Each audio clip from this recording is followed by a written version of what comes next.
Unit Pelaksana Teknis atau UPT Pendidikan dan Pelatihan BKPSDM Lubuk Linggau dipersiapkan oleh Satgas Penanganan COVID-19 apabila tingkat keterisian tempat tidur di rumah sakit sudah dipenuhi.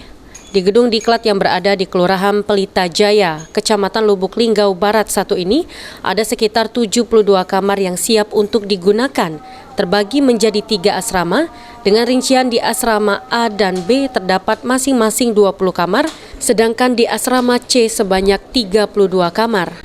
Kamar yang biasanya digunakan peserta diklat seperti Latsar, diklat kepemimpinan dan lainnya nantinya bakal dipakai oleh Satgas untuk perawatan pasien COVID-19.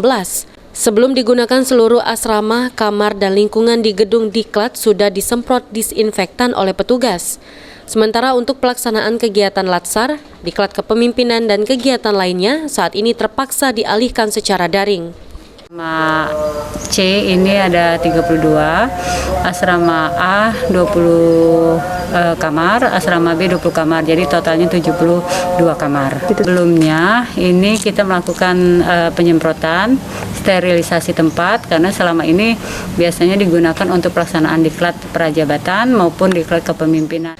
Gedung diklat ini sendiri pernah digunakan Satgas untuk perawatan pasien COVID-19 dan dijadikan rumah sehat saat terjadi lonjakan kasus pada tahun lalu.